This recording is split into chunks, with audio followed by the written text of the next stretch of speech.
Assalamualaikum. Sebelum kita lanjut, silakan cek diri masing-masing. Kapan terakhir kali kalian ketawa-ketawa seharian? Dengan anak cucu kayak, dengan pasangan, dengan saudara-saudara, dengan teman.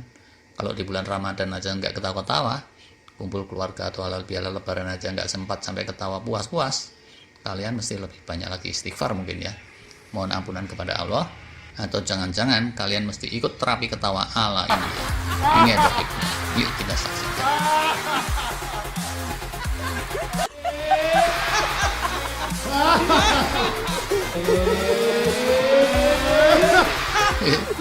Maaf ya, tapi perasaan saya ketawa-ketawa sendiri tanpa sebab gitu kok rada mirip sama orang yang hampir waras gitu ya. Kenapa coba orang India bikin terapi kayak gitu? Itu mestinya satu indikasi bahwa orang-orang dewasa itu banyak yang jarang ketawa-ketawa lepas sampai ke pinggal-pinggal. Kalau disurvei ya, apakah kalian sering ketawa-ketawa dengan pasangan kalian? Itu mungkin kita nggak akan heran kalau ternyata yang menjawab sering cuma sedikit. Ngapain ketawa-ketawa sama dia? Bosen. Wah, mestinya ada yang bilang gitu. Tapi alhamdulillah sih, walau nggak sering banget, saya rutin ketawa-ketawa sama istri saya, dan istri saya juga rutin ketawa-ketawa sama saya. Kalau sayanya ketawa tapi istri manyun, nggak sehat juga itu situasinya.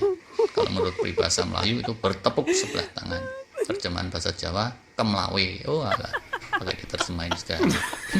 Tersenyum sendiri aja saya juga sering. Ketawa sendiri itu juga pernah sih. Dan mungkin para subscriber kanal ini juga kayak gitu. Sesekali kelihatan kayak orang gila nggak apa-apa kan ya. Walah, wong subscriber kok disama-samain sama orang gila. Ya cuma ada di kanal ini mungkin ya. Sorry. Tapi apakah terapi ketawa ala India itu cara efektif untuk memicu endorfin di tubuh kita? Nantilah kita lihat pakem-pakem yang lebih bagus. Tapi kita mungkin lihat ya argumennya dari yang merancang terapi ketawa itu. Kenapa ini tuh mereka anggap penting? Silahkan direnungkan. Kalau kita ini ya seringnya bad mood gitu, orang-orang itu akan menjauh. Anak kecil lucu aja itu jadi menyebalkan kalau seharian dia bad mood. Apalagi orang dewasa kebanyakan. Nah, kalau nggak di style khusus, orang dewasa itu bisa terombang-ambing oleh banyak urusan, kejebak dalam situasi serba salah, atau putar-putar di lingkaran setan. Kalau tuyul aja masih mending ini setan. Mending apa enggak nih? Di rumah sendiri, gitu, jauh dari anak cucu, manyun seharian karena kesepian.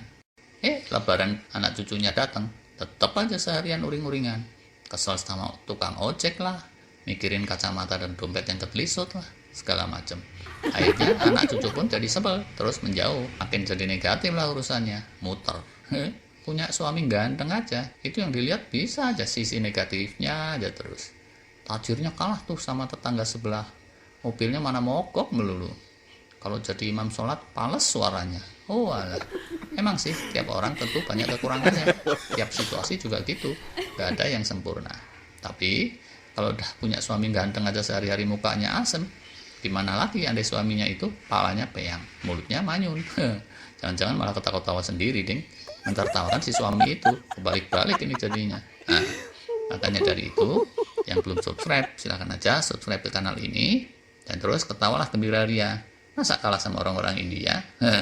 Gak cuma orang India loh ya, monyet aja itu sehari-hari tinggalnya di atas pohon doang, bukan di rumah mewah, mereka dikit-dikit nyender meringis demi memunculkan endorfin. Kalah ini jadinya sama monyet. Astagfirullah. Sebaliknya ya, kalau kita senantiasa melihat sisi positif, sunyi sepi sendiri, capek dalam perjalanan jauh, bisa kok nyanyi-nyanyi dengan gembira ria.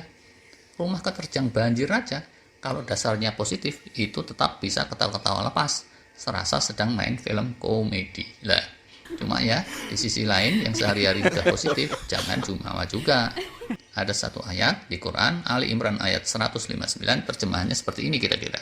Maka berkat rahmat Allah lah engkau berlaku lemah lembut terhadap mereka. Sekiranya engkau bersikap keras dan berhati kasar, tentulah mereka menjauhkan diri dari sekitarmu. Dan seterusnya. Nah, Rasulullah SAW aja, itu bisa berlaku lemah lembut karena rahmat dan pertolongan dari Allah. Bukan karena beliau sakti atau apa. Kita pun begitu. Jangan dikira kalau kita senantiasa cool, itu karena kita punya semacam kesaktian. No, kita bisa senantiasa positif, karena Allah menganugerahi endorfin di tubuh kita dan serangkaiannya. Karena menganugerahi kita dengan cahaya pencerahan. Ikut pun terapi ala India tadi, sampai ketawanya terkencing-kencing, ngompol sekalipun. Kalau Allah tidak menolong, itu bisa apa? Iya kan?